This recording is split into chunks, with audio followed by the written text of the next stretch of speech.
My fascination with bees began when I was 8 years old. I became infatuated with these small winged creatures during career day in second grade. A beekeeper brought in an empty hive with a fresh honeycomb and a jar of honey that her bees made. She taught us about the beekeeping process and how bees act. She showed us how all the beekeeping equipment worked and what each piece was used for. She even let us hold some of the smaller pieces of the hive.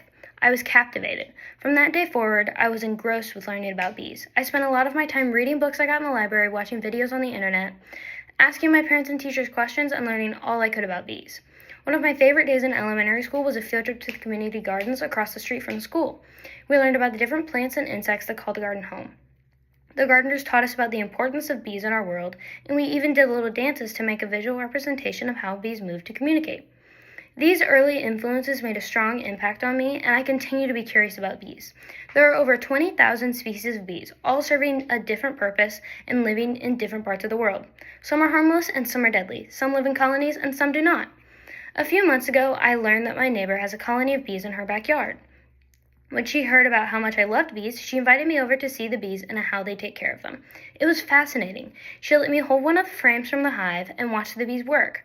I got to see capped honey, bees with pollen on them, and capped brood, which is where the eggs and larvae are kept safe. My neighbor has 2 hives. One was very active and one was not in the best shape.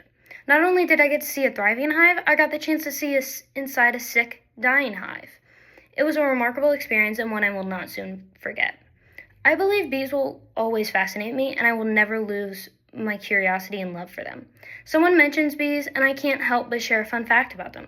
What mesmerized me at 8 years old turned into a 10-year journey of learning. I know as I get older, there will be new topics that pique my interest, new concepts I will learn about, and new experiences I will participate in. My love for learning will continue to buzz.